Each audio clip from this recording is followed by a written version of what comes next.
বঙ্গোপসাগরে সৃষ্ট নিম্নচাপের জেরে দক্ষিণবঙ্গ জুড়ে লাগাতার বৃষ্টির প্রভাব পড়েছে বীরভূম জেলাতেও। টানা বৃষ্টির জেরে বীরভূমের ইলামবাজার থানার অন্তর্গত জয়দেব কেন্দুলির ফেরিঘাটের রাস্তায় জলস্রোত বইছে অজয় নদ থেকে। ফলে সম্পূর্ণরূপে বন্ধ করে দিতে হয়েছে ফেরিঘাট সংলগ্ন রাস্তা ও যান চলাচল।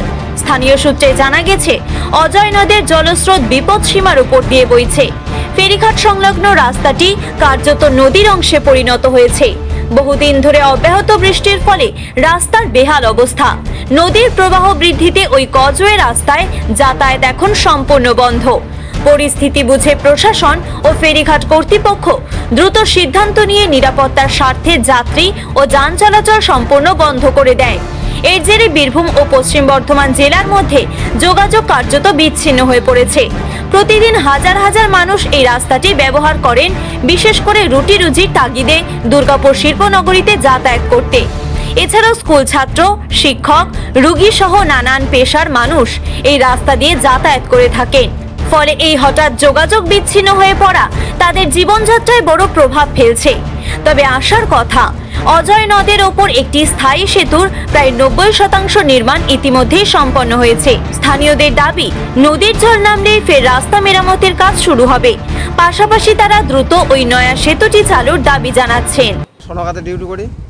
আচ্ছা, তা আমাদের এখানে জয়দেব নদী জল বেড়েছে, এর কারণে প্রশাসন যেতে দিচ্ছে না, বন্ধ করে রেখেছে। দেখি কত কি হোক, মানুষের যাতায়াতের খুবই অসুবিধা ভেঙে গেলে। আর কি বলবো, এইটুকুই। ওটাই ভাবছি কোন দিকে যাব, দেখি কি করে প্রশাসনের তরফ থেকে। যদি ব্রিজের দিকে চালু করে দেয় তাহলে ব্রিজ হয়ে যেতে হবে, যদি না হয় তাহলে এখানে দাঁড়িয়ে থাকতে হবে। কেমন লাগছে বলতে, জল তো বাড়বে, একদম সামনাসামনি হয়েই এসেছে। অলরেডি জল চেপেও গেছে, ওদিকে ভেঙে যাওয়ার সম্ভাবনা বেশি। আমি দেখতে এলাম জল বেড়ে গেছে, রাস্তাটা ডুবেছে, তো ওই জন্য প্রশাসন বন্ধ করে দিয়েছে। জলটা এখন বাড়ছে, মানুষের ভালোর জন্য প্রশাসন আটকে দিয়েছে। এখন গাড়ি ঘোড়া বন্ধ আছে। ভাঙতেও পারে, আবার নাও ভাঙতে পারে, কোনো গ্যারেন্টি নাই। এই তো খেপা নদী, খেপে উঠলেই ভেঙে যাবে। হ্যাঁ, প্রশাসনের তরফ থেকে বন্ধ করা হয়েছে, ব্যারিকেড লাগিয়ে বন্ধ করে দিয়েছে। আসা যাওয়া বন্ধ আছে না, বন্ধ আছে। জয়দেব কেন্দুলি থেকে জয়ন্ত মণ্ডলের রিপোর্ট, টিভি নিউজ 10।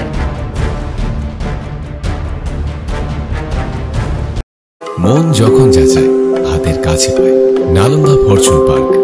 দরজার সামনে জাতীয় সড়ক, জানলা খুললেই এয়ারপোর্ট, পা বাড়ালে রেলওয়ে স্টেশন, ইচ্ছে হলেই পছন্দের বাজার, মিনিটের মধ্যে স্কুল, কলেজ, হাসপাতাল।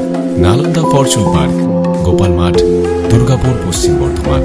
দক্ষিণবঙ্গের বেস্ট লোকেশনে হাতের মুঠোয় উন্নত জীবনযাপন। নালন্দা ফরচুন পার্ক, আপনার একান্ত আপন বাড়ি। বাইক মানেই বাজাজ, আর দুর্গাপুরে বাজাজ মানেই ব্যানার্জি বাজাজ। ঐতিহাসিক বাজাজ চেতক থেকে শুরু করে আজকের যুব প্রজন্মের গর্ব বাজাজ পালসার, সবই এক ছাদের নিচে। জাতীয় সড়কের একদম পাশে দুর্গাপুরে অবস্থিত ব্যানার্জি বাজাজ এখন দক্ষিণবঙ্গের সবচেয়ে বিশ্বস্ত বাজাজ ডিলার। বাইকের বিক্রি থেকে সার্ভিস, সবকিছুতেই নির্ভরযোগ্যতা, দক্ষতা আর বিশ্বমানের সেবা। আজই চলে আসুন ব্যানার্জি বাজাজ দুর্গাপুরে।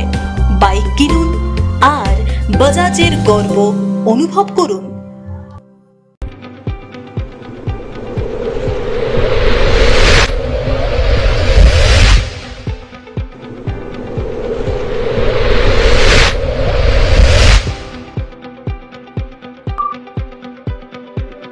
শিল্প শহর দুর্গাপুরের স্বাস্থ্য সেবায় এক নতুন দিগন্তের নাম বিবেকানন্দ হাসপাতাল। NABH অনুমোদিত এই হাসপাতালটি মানুষের বিশ্বাস আর ভালোবাসার প্রতীক। প্রতিটি সমস্যার নির্ভরযোগ্য চিকিৎসা। এখন উন্নত মানের চিকিৎসা মধ্যবিত্তের নাগালের মধ্যেই। বিবেকানন্দ হাসপাতাল, আপনজনের মতো পাশে সব সময়। জাকির হোসেন অ্যাভিনিউ, বিধাননগর, দুর্গাপুর 713206। সহজেই স্বাস্থ্যসাথী কার্ডের মাধ্যমে সুচিকিৎসার একমাত্র প্রতিষ্ঠান citizen hospital, Bidhannagar, Durgapur. Helpline number 9498987855। অ্যাপয়েন্টমেন্টের জন্য ফোন করুন 7477783932 কিংবা 9933475697 এই নম্বরে। ছিমছাম পরিবেশ এবং প্রাইম লোকেশনে মনের মতো সুন্দর হোটেল মানে হোটেল অ্যাস্টর। হোটেল অ্যাস্টরে আপনি পাবেন মনের মতো সিঙ্গেল এবং ডাবল বেডের অত্যাধুনিক সুবিধাযুক্ত রুম, পাবেন রকমারি জিভে জল আনা স্বাদের ইন্ডিয়ান, চাইনিজ এবং কন্টিনেন্টাল ভ্যারাইটি ডিশ দিয়ে সাজানো ঝাঁ চকচকে ব্যাংকুয়েট, সিটি সেন্টারের ক্ষুদিরাম বসু সরণির মতো অভিজাত এলাকার আপনার মনের মতো রুম পেতে আজই যোগাযোগ করুন hotel Astor, city centre, Durgapur 16। আপনারা দেখছেন টিভি নিউজ 10। আপনারা মানে আমরা।